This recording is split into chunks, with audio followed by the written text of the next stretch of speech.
Magandang hapon! Kumusta po? Narito po ulit ang update natin para sa lagay ng ating panahon. Ngayong hapon po ng April 4, 2024 na kung saan sa ngayon ay patuloy pa rin po na easterlies ang hangin na umiihip po dito sa ating bansa.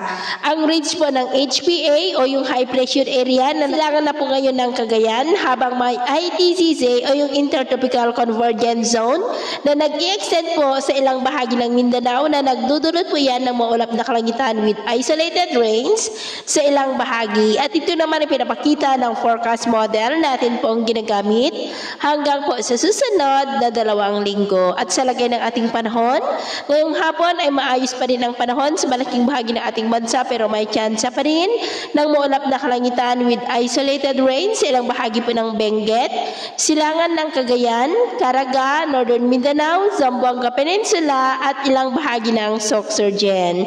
At mamayang gabi ay posible pa rin ang mga isolated rains sa ilang bahagi po ng ating bansa, lalo na sa ilang bahagi ng Northern Luzon at ilang bahagi po ng Mindanao. At sa atin naman po mga baybayin, wala naman po tayong nakataas na namang gale warning signals. Pero iba yung pag-iingat lamang po kung papalaot tayo para mas makaiwas sa mga sakunang pangkaragatan. So yun po ang latest update natin sa araw na ito.